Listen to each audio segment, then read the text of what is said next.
갈라디아서 1장 11절 17절까지입니다. 함께 교독하실 때 살아계신 하나님 음성을 다 함께 들으실 수 있기를 바랍니다. 갈라디아서 1장 11절부터 17절까지 제가 먼저 11절을 교독하도록 하겠습니다. 형제들아, 내가 너희에게 알게 하노니 내가 전한 복음이 사람의 뜻을 따라 된 것이 아니라 이는 내가 사람에게서 받은 것도 아니요 배운 것도 아니요 오직 예수 그리스도의 계시로 말미암은 것이라. 내가 이전에 유대교에 있을 때 행한 일을 너희가 들었거니와 하나님의 교회를 심히 핍박하여 잔해하고 내가 내 종족 중 여러 가졌다. 유대교를 지나치게 믿어 내 조상의 예전에 대하여 열심히 있었으나 그러나 내 어머니의 태로부터 나를 택정하시고 은혜로 나를 부르시니가 그 아들을 이방에 전하기 위하여 그들에게 나타내시기를 기뻐하셨으니 내가 그 율법과 흥분하지 않았고. 17절 함께 보십시다. 또 나보다 먼저 사도된 자들 그리고 예루살렘으로 가지 아니하고 오직 아라비아로 갔다가 다시 다메섹으로 돌아갔노라.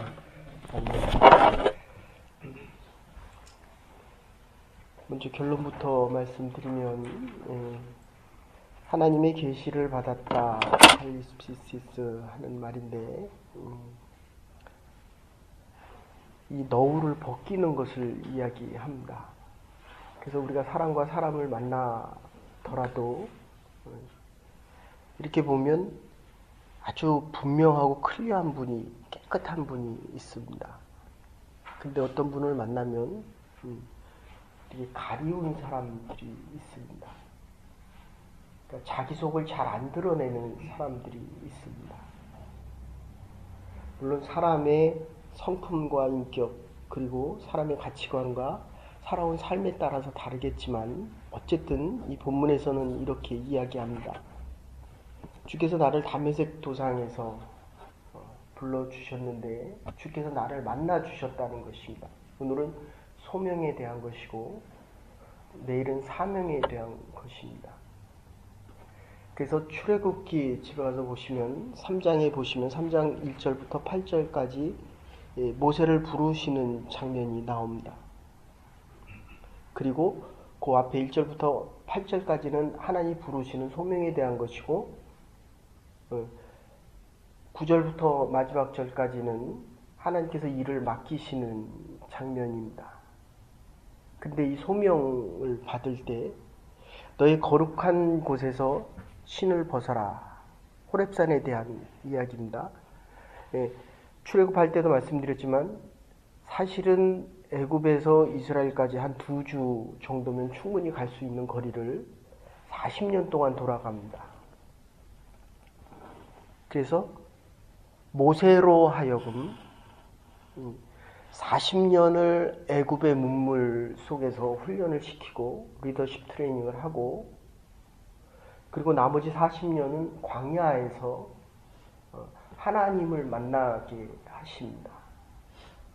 그래서 오늘 여기 본문에 보시면 예루살렘으로 가지 않고 다메섹으로 갔다 이렇게 이야기합니다. 하나님 만난 곳으로 다시 갔다. 아라비아에 가서 3년 동안 하나님을 만난 것에 대한 것을 신학화하고 그러니까 교리를 신학화하고 그리고 조금 더 나가면 하나님의 계시성을 다시 확인하는 것을 이야기합니다. 그래서 여러분들 이 새벽마다 하나님의 말씀을 제가 전하지만 바울이 지금 뭐라고 11절에 뭐라고 얘기합니까? 이게 사람의 뜻이 아니고 사람에게서 온 것도 아니고 사람에게서 배운 것이 아니라 하나님께 직접 받았다. 이게 사도의 의미입니다. 12제자 플러스 사도 바울을 이야기하는 이유는 사실 사울은 바울로 바뀔 때 로마 감옥에서 죽어도 예수님의 제자들을 핍박하고 오늘 본문에서는 잔해했다. 아주 잔인하고 그리고 해롭게 했다 이런 표현을 쓰는데 이런 입장에서 보면 이게 당연한 것입니다. 감옥에서 죽어도 뭐라 할 필요가 없습니다. 그런데도 하나님께서는 지금 사울을 바울로 만들어서 쓰시는 장면이 나옵니다. 어쨌든 이 전체를 하나로 요약하면 우리가 하나님의 부름받은 자들로 살아가다가 신앙의 어려움과 환난과 고통이 오면 내가 하나님을 만난 곳으로 다시 가야 됩니다. 계시받은 곳으로 다시 가야 됩니다. 찬양을 하다가 내가 하나님을 만났으면 늘 찬양의 자리에 있어야 되고 기도의 자리에서 하나님을 만났으면 하나님을 만난 그 기도의 자리로 다시 가야 됩니다. 하나님의 말씀을 듣다가 다시 하나님을 잃어버렸다면 그 말씀을 듣는 자리로 다시 가야 된다는 것입니다. 지금 우리 조국 대한민국이 참 어렵습니다. 한 사람 때문에 그러니까 나라 전체가 다 블랙홀에 빠졌습니다. 뭐 미국은 두 대선 주자가 나와서 서로의 잘못을 얘기하며 이게 젊은이들은 아예 미국 대선을 보기 싫다라고 하는데 지금 한국은 한 여인 때문에 이 시라고 하는 한 여인 때문에 그냥 나라 전체가 다 뒤집혀졌습니다. 근데 그의 아버지가 또 이게 목사라는 사람입니다. 사실은 이 영생교 이거는 천도교와 불교와 그리고 기독교를 이렇게 믹스업 시켜서 어제 말씀드린 대로 하면 혼미케 한다. 그러니까 이 계시성이 왜 중요하냐면 하나님의 말씀 그대로 전하기가 쉽지 않습니다. 그래서 기도를 하고 신학을 하고 공부를 하고 매스컴 책을 읽고 하는데 이게 대통령이란 분이 아버지도 잃고 엄마도 잃고라니까 사람인데 대통령을 하려고 하니까 누군가를 의지하게 되는 것입니다. 나온 학교도 물론 미션 스쿨이지만 이제 부모를 잃었는데 이 시라고 하는 이 목사도 아니죠, 사실은. 이단에 그래서 자기에게 필요한 것만 따가지고 그리고 자꾸 사람들을 유혹하는 것입니다. 그래서 어쨌든 지금 나라 전체가 한꺼번에 다 내무부 모든 공무원뿐만 아니라 이 장관들로부터 밑에까지 다 뒤집어졌습니다. 그래서 어제 드린 말씀대로 한다면 사람의 칭찬을 듣는 이 소리가 좋을 수 있습니다. 그런데 사람의 소리를 들으면 시작과 마지막이 달라집니다. 사람들을 위해서 내가 헌신하고 봉사한다라고 했는데 결국은 자기 앞으로 수백억 얼마나 더 있을지 모르겠지만 수천억. 근데 이게 노무현 정부 노태우 정부 때도 그 가족 패밀리는 부인이 5명이고 아들이 3이고 딸이 6입니다. 그 중에 이 시라고 하는 이 여인은 요주의 대상이었습니다. 그러니까 그 정도로 모든 사람들이 주의 깊게 보는데도 왜 이단에게 자꾸 넘어가냐 하면 이단들은 아주 친절합니다. 내가 특히 좋은 말만 합니다. 이게 지금 갈라디아서가 왜 어렵냐 하면 로마서는 1장부터 11장까지 길게 잡으면 13장 그리고 11장부터 16장 13장에서 16장까지는 앞에서는 교리를 얘기했지만 뒷부분은 생활에 적용하는 부분을 얘기하는데 이 갈라디아서는 두 개 같이 믹스업해서 나타납니다. 이게 믿음이다. 의는 믿음으로 의롭게 된다라고 얘기했으면 이 갈라디아서는 나는 이 믿음을 가지고 이렇게 신앙생활 해 나가고 있습니다 라고 하는 간증이 같이 들어가 있습니다. 그러니까 더 어렵죠. 그러니까 이게 설교를 해도 처음 온 분들은 예화를 많이 들어줘야 되고, 오래된 분은 교리적인 부분을 많이 얘기해 줘야 됩니다. 어쨌든 이 본문을 우리가 다시 생각해 보시면, 그러니까 어제 말씀드린 대로 하면 이 의롭다 하고 하는 이 교리적인 부분과 하나님께서 우리를 의롭다 해주는 것은 공의는 아주 다르다는 겁니다. 그래서 장로교 안에서도 이 감리교와 연합교회 그리고 보수적인 통합과 합동측이 이게 자꾸 나눠지는 이유는 영생교도 바로 그런 겁니다. 우리가 죄를 회개하면 하나님의 형상대로 신적인 영역으로 다시 돌아가서 회복되어진 몸으로 하나님 나라를 다시 갈 수 있다. 이렇게 얘기하는 겁니다. 이게 별로 차이가 안 나는 것 같은데, 하나님의 형상이 다 타락되었다면 어떻게 하나님을 이해할 수 있느냐. 이게 굉장히 중요한 장로교에서의 이슈입니다.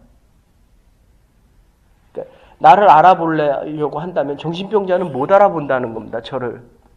제가 정신이 나가도 여러분을 제대로 못 알아본다는 겁니다. 그러니까 이 하나님의 형상이 잘못되어지면, 이 원의라는 표현을 쓰는데, 하나님을 알아볼 수 있는 이 분야에서 우리는 원의, 저희 통합측 같은 경우는 원의까지도 다 타락됐다는 거예요. 다. 그러니까 어떤 게 강조됩니까? 하나님의 전적인 은혜가 아니고는 이 죄, 전적인 타락이 인정이 안 됩니다. 그러니까 저와 여러분들이 하는 모든 것들은 다 죄로부터 시작되어서 죄로 끝난다는 것입니다. 이게 장로교의 특히 우리 통합 측의 입장입니다. 근데 캐톨릭은 선한 행위를 하면 성인이 될 수 있다. 이렇게 얘기하는 것입니다. 감리교는 이 원의는 타락하지 않았다. 이렇게 얘기하는 겁니다.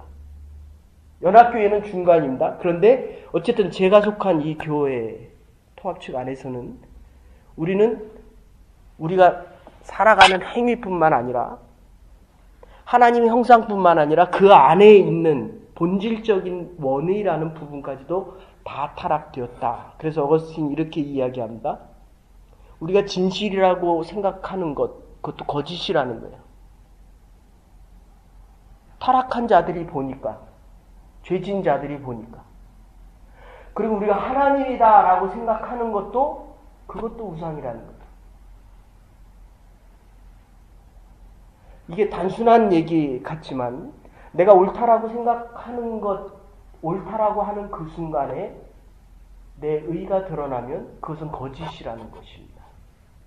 그러니까 아주 쉽지만 내가 죄인이라고 인정하면 이게 받아들이기 쉽지만 내가 조금이라도 의로운 일을 했다라고 하면 이거 받아들이기가 결코 쉽지 않습니다.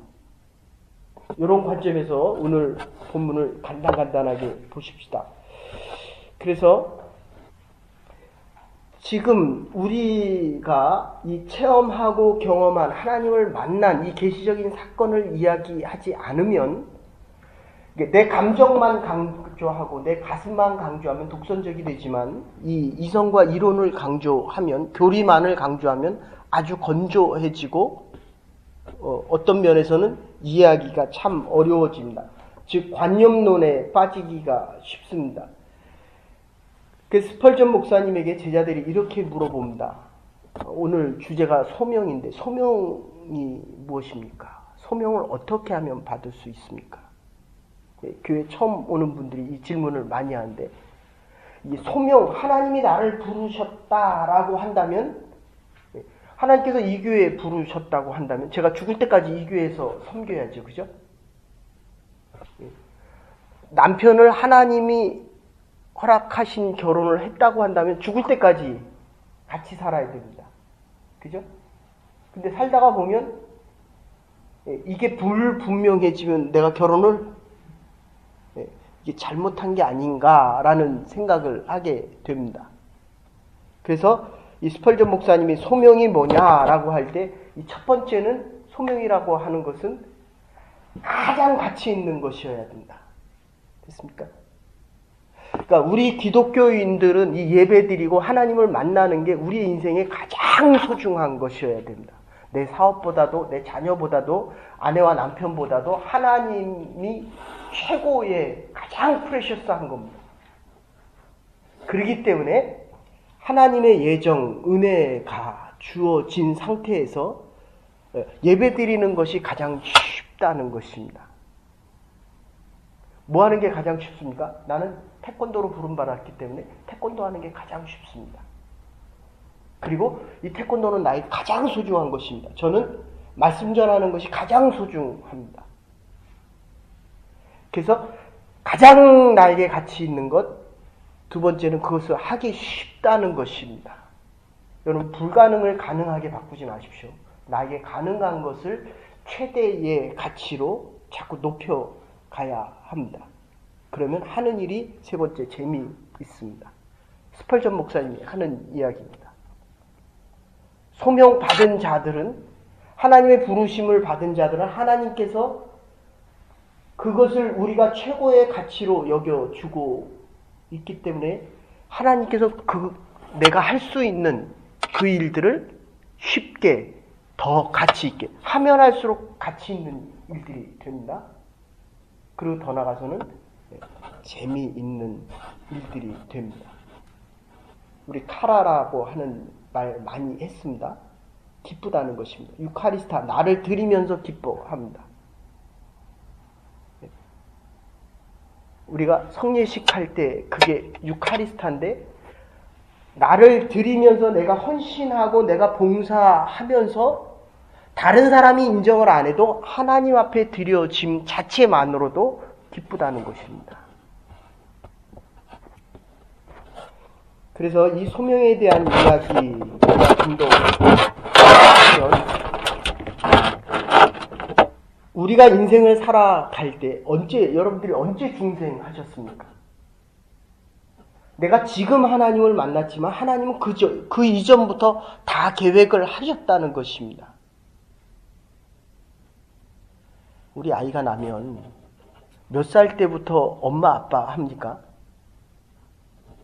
2살, 요새는 좀 빨라져서 2살이라고 얘기하는데 옛날에 3살 전에는 아예 기억을 못합니다. 근데 요새는 2살 전이라고 하는데 아빠 엄마 부르지만 그 전에도 아빠 엄마가 사랑을 했다는 것입니다. 그리고 엄마 뱃속에서 9달, 10달 있다 나오거든요. 그런데 그 생명은 그때 있었던 거 아니라 그 전에 이미 하나님께서 보내시기로 작정을 하셨는데 그게 나의 가정, 나를 통해서 왔을 뿐이라는 것입니다. 하나님께서 우리에게 일을 맡기실 때는 지금 맡기셨지만 그 전에 이미 계획하고 계셨고, 우리가 이 땅을 살아가면서 지금 이 시간에 나온 것은 몇만 분의 일, 몇십만 분의 일이지만 우리가 전체적으로 살아가는 건 하나님의 예정과 섭리와 경륜 속에서 더 중요한 것은 지금 내가 깨달아 가고 있는 이 시간이라는 것 뿐입니다. 그래서 이 소명이라는 것은 내가 지금 알아가는 것 뿐이지만 그 전에도 하나님께서는 이미 계획하고 계셨다는 것입니다. 바울로 돌아가면 바로 이 소명, 하나님께서 부르실 때 사무엘아, 사무엘아, 네, 내가 여기 있나이다. 제사장이 부른 줄 알고 갑니다. 그리고 모세도 마찬가지입니다. 모세야, 모세야. 여기서 우리가 하나 알아둬야 될 것은 하나님 우리가 경건하기를 그러니까 하나님께서 성별되어졌기 때문에 우리도 성별되어져야 된다. 이 말도 맞지만 내가 선 곳이 거룩한 곳이다 라고 하는 것은 우리가 거룩한 백성으로 살아가기를 원하신다는 것이 먼저 전제되어져 있다는 것입니다. 하나님의 거룩함, 성별됨을 구별받지 않으면 하나님께서 주시려고 하는 그 많은 은사와 선물들을 우리가 가지고 뭘 합니까? 악을 해가는 데 쓴다는 거예요. 하나님이 원치 않는 데 쓴다는 겁니다. 그러니까 세상 사람들은 뭘 합니까? 돈을 많이 벌기를 원하고 높은 지위와 높은 권력을 가지기를 원합니다. 그러니까 이 한 사람 때문에 나라가 다 뒤집혔다. 지금 외국에서도 난립니다. 어떻게 그 사람 하나 때문에 대통령이 달라지고 이 대통령이 잘못 국정을 운영하고 나니까 그래도 10위 안에 들어가는 이 대한민국이라는 나라가 완전히 뒤집어졌습니다. 지금. 거룩하고 성별되어지고 하나님께서 원하시는 모습, 요 갈라디아서에서만 하면 내 의가 드러나면 내 인생은 뒤집어집니다. 하나님의 은혜, 그러니까 교회 안에서 내가 옳다라고 하면 하나님의 은혜는 더 이상 나에게 없다는 것이에요. 내 인생을 살아가면서 내가 이만큼 하나님을 위해서 헌신했다라고 하면 지금 이 순간은 잘 되는 것 같은데 지나보면 하나님으로부터 자꾸 멀어지고 있다는 것입니다. 그래서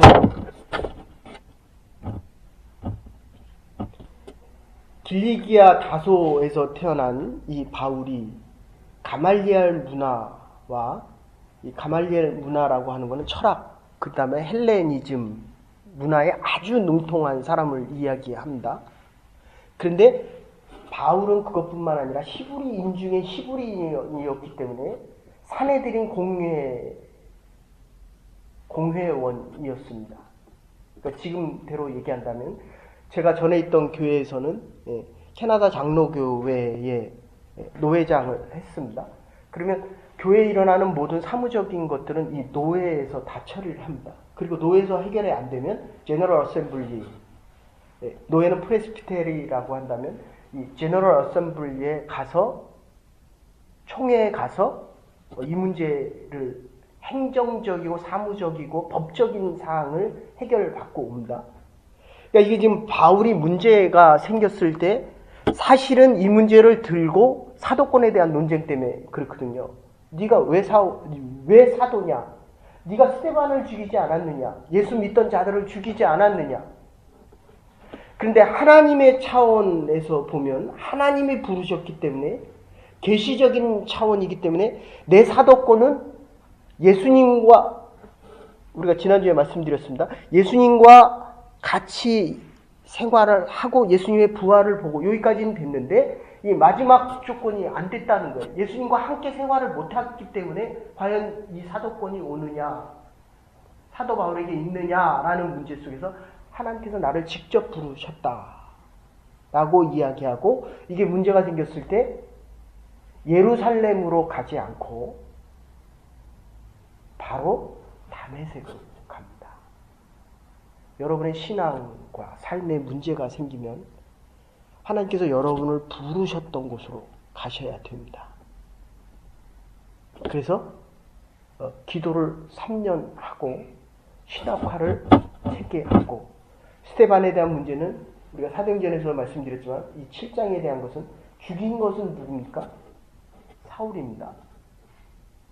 그런데 스데반의 모든 신학과 스데반의 삶과 스데반을 통하여 하나님께서 행하시기를 원했던 그 모든 일들은 바울이 다 행합니다. 이 같은 사람이거든요. 율법주의와 율법을 강조하면 사울이 되는 거고 죄를 졌음에도 불구하고 기독교를 핍박했음에도 불구하고 하나님께서 쓰시는 그 모습은 사울이 아니라 바울이라는 것입니다. 여러분, 우리는 하나님의 은혜 안에 살아갈 수 있는 부름받은 하나님의 사람들이 되어야 할 것입니다. 그래서 이 끝에 가서 지금 뭐라고 얘기하냐면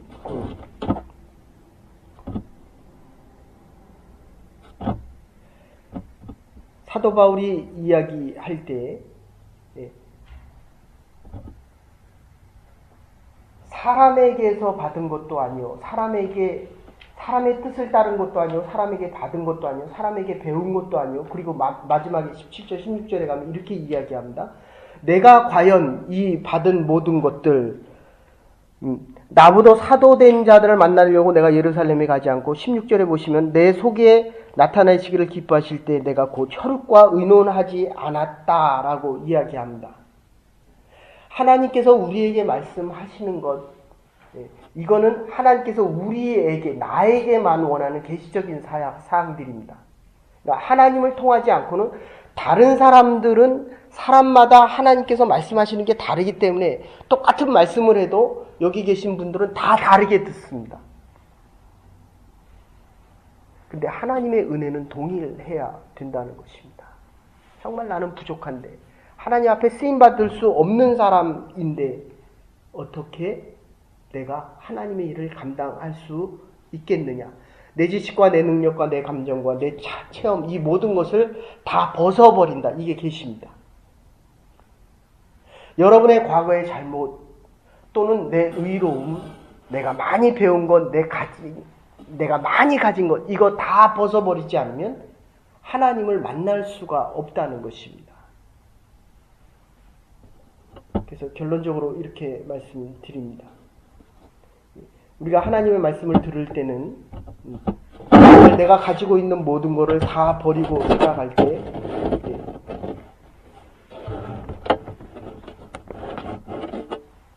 많은 질문을 받을 때에, 제가 많은 질문을 받는 것 중에 어떤 경우는 이 사람하고 결혼을 해야 됩니까? 조언을 해줄 수는 있습니다. 내가 이 사업을 해야 됩니까? 좀 나쁜 비유지만 내가 이 교회를 계속 다녀야 됩니까? 결론은 뭡니까? 바울이 아라비아 사막으로 다시 갔듯이 하나님과 직접 만난 그곳에서 하나님의 응답을 들어야 된다는 것입니다. 설교를 들어도 결단은 본인이 하는 것입니다. 다른 사람에 의해서 여러분의 삶이 결정되어지거나 지배당해서는 아니 됩니다. 하나님을 만난 사람들은, 하나님의 음성을 듣는 사람들은, 하나님에 의해서 소명을 받은 사람들은 하나님의 소명 속에 움직여지기 때문입니다. 그래서 궁극적인 결정은 기도로 하나님의 사람들이 하나님과의 만남 속에서 할 수 있어야 합니다. 예수님께서는 자기를 따르기 위해 친척들과 인사하고 오겠다고 할 때 반대하셨습니다. 선교하러 가고 순교하러 갈 때 자식의 이야기를 듣고 부모의 이야기를 들으면 결코 주의 길을 갈 수가 없습니다. 새벽마다 주의 전을 찾을 때마다 주의 음성을 들을 수 있기를 간절히 소원합니다. 말씀을 들을 때마다 하나님께서 나에게 하는 그 말씀이 들려져야 됩니다. 내 행위와 율법을 다 벗어버리고 정말 나 같은 사람이 죄인은, 전적으로 타락한 이 죄인이 어떻게 하나님의 일을 따라갈 수 있을까라고 질문할 때마다 하나님 우리에게 새로운 힘과 새로운 능력을 주시기 때문입니다. 기도하고 결정하고 하나님께서 원하시는 일들, 부름받은 하나님의 사람들, 하나님의 사람으로, 하나님의 종으로, 하나님의 일꾼들로 우리의 삶을 살아갈 수 있는, 하나님의 일을 감당하기 위해 살아가는 하나님의 부름받은 소명자들이 될 수 있기를 주의 이름으로 축원합니다. 이제는 괴머리 되신 우리 주 예수 그리스도의 극진하신 은혜와 하나님의 무한하신 사랑과 성령의 감동교통하심이, 주의 음성을 듣고 보습된 길을 든 사람이 뒤를 돌아다 보지 않는 것처럼 하나님의 음성을 듣고 하나님의 음성대로 하나님께서 계시하는 그대로 남은 여생 살아가기로 결단하는 부름받은 주의 백성들과 하나님의 교회와 우리의 남은 날들 위에 이제로부터 영원토록 함께 하시옵기를 축원하옵나이다. 아멘. 오늘도 주의 소명을 받은 자로 하나님의 사명을 위해 살아갈 수 있는 하나님의 백성들 되시기를 바랍니다.